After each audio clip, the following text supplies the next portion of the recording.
நானும் ஒர்க் பண்ணிருக்கேன்.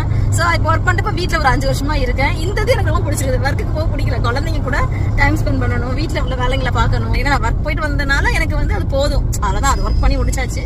எனக்கு வேலைக்கு போக விருப்பம் இல்லை. ஆனா ஒரு நல்ல ஒரு பொண்ணுக்கு என்ன அழகு, தன்னோட புருஷனுக்கு பிடிச்ச மாதிரி நடந்துக்கணும். அது இந்த மனசெல்லாம் பப்ளிக்கா சொல்லுமா? மகளே, நீங்க பாக்குறது தப்பு. நீங்க பாக்கல, நம்ம தலை உள்ள வச்சு வாங்கிட்டு வர நம்மள. ஐயோ, ரகட ரகட ரகட ரகட. என்ன படம்? கில்லி படம். கரெக்ட், அதான் பெஸ்ட் எக்ஸாம்பிள் மக்களே. அது நான் கண்டிப்பா சொல்லணும். அதாவது கில்லில அவங்க அப்பா வீட்டுக்கு வரான்னு தெரிஞ்சா விஜய் ஓடி போய் முளைஞ்சுக்கிட்டு படிக்கிற மாதிரி ஆக்ஷன் விடுற மாதிரி நம்ம வீட்டுல பசங்கெல்லாம் அப்பாவோட காரு ஜன்னல்ல வெளியில வந்துருச்சுன்னு பார்த்தா போதும். அது அப்படிதான், நானும் அப்படிதான். போன்ல இருந்தா கூட போனை வச்சிருவேன். அவன் இதே கிச்சன்ல ஏதாவது வேலை பாக்குற மாதிரி எங்க ஆக்ஷன் காட்ட வேண்டியிருக்கு. இன்னைக்குதான் அந்த உண்மையை போட்டு உடைச்சிருக்கேன்.